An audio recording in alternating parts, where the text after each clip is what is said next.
everybody, it's me again. I'm doing a quick video. It'll probably not end up being quick, but it's funny and it's warm and my hair's a mess because it's really windy. If you looked out the window this morning, you would not think it's this warm. I have got a jumper on, but it's about 18 to 20 degrees and it's October in the UK, which is crazy. Mid-October even. Well, kind of. Anyway, today I have just gone to have my flu jab, or flu vaccine, as people also call it. I know this, some people, controversial subject and all that, but for me, it's a no-brainer. I have really severe asthma, which is well controlled with inhalers and medications and all that. But I will tell you my experience of the flu vaccine. I am 35 and I've been having the flu vaccine since I was about 12 or 13. I think before that they didn't even have a flu vaccine, or if they did I wasn't offered it because my asthma wasn't bad enough. But since then I've had hospital, not admissions, but like asthma attacks and all sorts. I used to have a massive phobia of needles, and honestly the flu vaccine does not hurt a single bit. You don't look. If you have a phobia of needles, my suggestion is just don't look at all, shut your eyes and just think of something, or just, sorry. Just mention to the nurse that you're nervous about needles and they will be sure to let you not see, but they have a whole tray full of the vaccines ready to go, so it's not like the old-fashioned huge needle drawing out of a bottle and then put it in. It's a bit like I don't even know. It's a bit like feeling when you have your blood sugar tested. It's literally a small prick. You do not feel it much. Last year, in fact, is the first year, or one of the ones I remember, that I didn't have any reaction. I had no red mark. I had no achy arm. I had nothing. I had no side effects. I didn't feel ill. And I was really shocked. And I was convinced it hadn't worked. Obviously, I'd had the vaccine. But the year before was my worst ever reaction to it. Obviously, you're given a live vaccine, but your body, its job, the immune system, is to fight it off.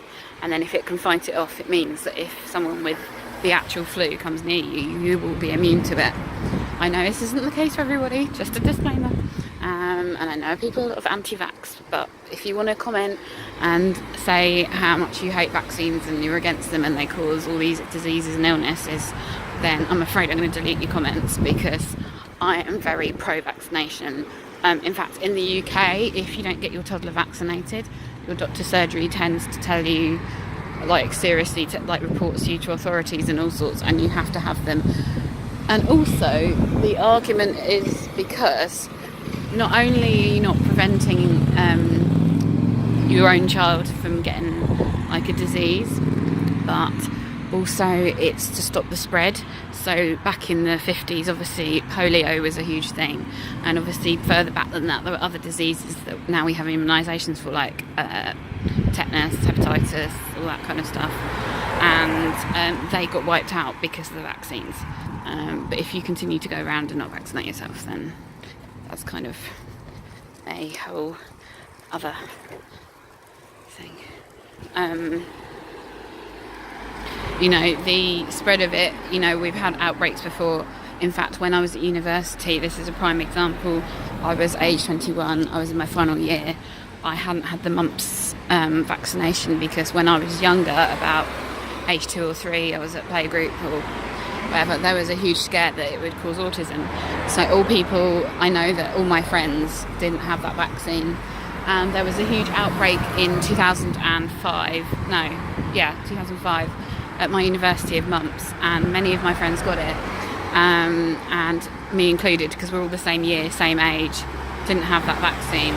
And I swear that's the worst I've ever felt. Mumps is horrific to get, especially as an adult. You can become infertile. I couldn't move my head for 3 weeks. I lost about 2 stone in 3 weeks because I couldn't eat, I couldn't drink. My doctor had to put me on Complan, which I had to have heated up and drank through a straw.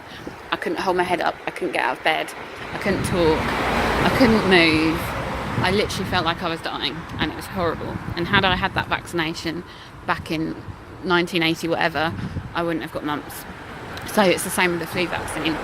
One year I was so scared of needles, I decided not to have it because I was like, what's the point? I've never had flu and I'm not going to get flu. And then later that year, I was living in London at the time, so it must be about 2009 or 10, and I got flu. And I thought it was a cold to start with, and it wasn't. And I ended up in hospital in A&E because I went to my doctor's surgery because I couldn't breathe through my nose and my mouth. I was having very small asthma attacks over and over and over and over. And my doctor was like, you need to go to A&E. And they had to give me, I was in there for about 8 or 9 hours. They didn't admit me because they gave me nebulizer after nebulizer. They gave me steroids through an IV or through, I don't know what it was. They gave me antibiotics. They gave me so many things. And when I got home, I was still in bed for about a month. I was so unwell, especially when you've got asthma or any pre-existing illness. People think that when you've got POTS and EDS that your immune system is weaker, which it is. But I know that I would rather feel a little bit ill from a result as a side effect of the vaccine than have full-blown flu, because it's horrific. And like I said, last year I had no reaction, so you cannot guarantee if you will have a reaction or not. And now I'm getting blown away. So yeah, I'm pretty much like, I don't know what to expect this year, and I'm especially worried now I've been diagnosed with Sjogren's, which is an autoimmune condition, so it means my immune system is obviously clearly not working that well. And obviously I have my gastro issues, so my body is weaker than it usually would be because I've got not enough nutrition or anything and not enough strength to fight off anything. But I haven't had a cold since last Christmas. That was horrific because I think my dad had it, then he passed it to me, and I passed it to my mum, then I got it back again, and then I passed it to my husband. And it was literally the cold that never ended. It lasted the whole of December. We nearly didn't have Christmas Day, like, as a family, because I was so ill I didn't want to get out of bed, and my mum was the same, and it was just horrible. But if I get flu at the moment, I can guarantee I'd be admitted to hospital because my asthma would be bad. My whole immune system is completely thinted. So if you are not sure about getting the flu jab, then please do ask people with your condition like me. You can ask me anything in the comments about the flu vaccine. My most common side effects that I get every single year except for last year, and the ones when I've had a bad reaction, is a red mark where the injection went in and it's sore, it just feels like it's achy. And then feeling like you've got a cold for 2 or 3 days. Sometimes that can last for a week.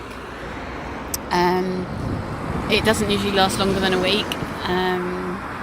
If it does, then you need to speak to your GP or whoever you see, or a nurse or something. So those are the main side effects. Obviously, if you get what I got 2 years ago, then you need to immediately go to your GP. If you feel like really bad, go to A&E, but obviously there's not a huge amount they can do unless you have caught the flu from it. But it is very, very, very rare. It's very, very rare. People say, I've known loads of people who get the flu from the vaccine. But if you look at statistics and you actually look into any research that's been done on it, proper research, not just people having panic mode and saying, the vaccines are terrible, which a lot of the anti-vaxxers are. They don't do their research or anything that's like related to it, then, And I will post a video in 1 week's time. Sorry for the noise. I'm going along a really busy road. In 1 week's time I'll do another video to let you know if I got any after effects. If I do get a raised red bit and it aches, I will take pictures so you know what to look for. But honestly, if you go on the NHS website, it gives you a list of people who are at risk. You get it for free if you're over 65 or if you have one of the listed chronic conditions. I know asthma is one of them because I have that's how I qualify. But also, I think if you have diabetes, heart problems, kidney problems, an immune disease type thing, there's many other things you qualify. If you don't qualify, I do believe that Boots used to, I don't know if they still do, and Tesco's, pharmacies. For £20 you can pay to get the flu vaccine. It's the same vaccine you'd get at the GP surgery, you just have to pay, just like you would if you got a prescription, like if you're not eligible for free. So please get the flu vaccine, and I'll let you know how I go. Bye. Thanks for watching, everyone. Stay tuned and click the picture of me on the screen right now, and you can subscribe to my channel. Please like the video and click the bell notification if you want to know when my next videos are put onto YouTube. There should be a box on the screen where you can see other videos I've done. Happy watching.